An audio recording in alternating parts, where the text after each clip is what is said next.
Election ballot paper से होना चाहिए,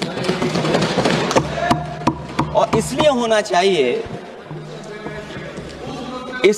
चाहिए कि बहुत प्रश्न लग रहे हैं, बहुत उंगली उठ रही है, इलेक्ट्रॉनिक चीजों पे बहुत सवाल खड़े हो रहे हैं, और केवल भारत के अंदर लोकतंत्र में नहीं, दुनिया के लोकतंत्र में।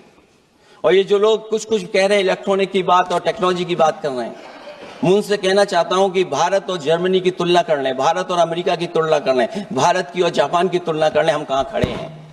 अगर वो संपन्न देश जो टेक्नोलॉजी में हमसे कई गुना आगे हैं, अगर वो स्वीकार नहीं कर रहे ईवीएम, तो आखिरकार हम ईवीएम को क्यों स्वीकार कर रहे हैं। अगर उन देशों में लोकतंत्र है और बैलेट से वोट पड़ रहा है, तो यहां पर भी बैलेट से वोट पड़ना चाहिए। और जो मेरी जानकारी जहां तक पहुंचती है और जानकारी है मुझे, वो जानकारी ये कहती है कि जर्मनी में अगर आप ईवीएम से वोट डालेंगे तो वो अनकॉन्स्टिट्यूशनल माना जाएगा। सोचो, जर्मनी जैसा देश बैलेट पेपर से वोट डलवा रहा है, तो आखिर भारत जैसा देश हम बैलेट पे क्यों नहीं जा रहे हैं।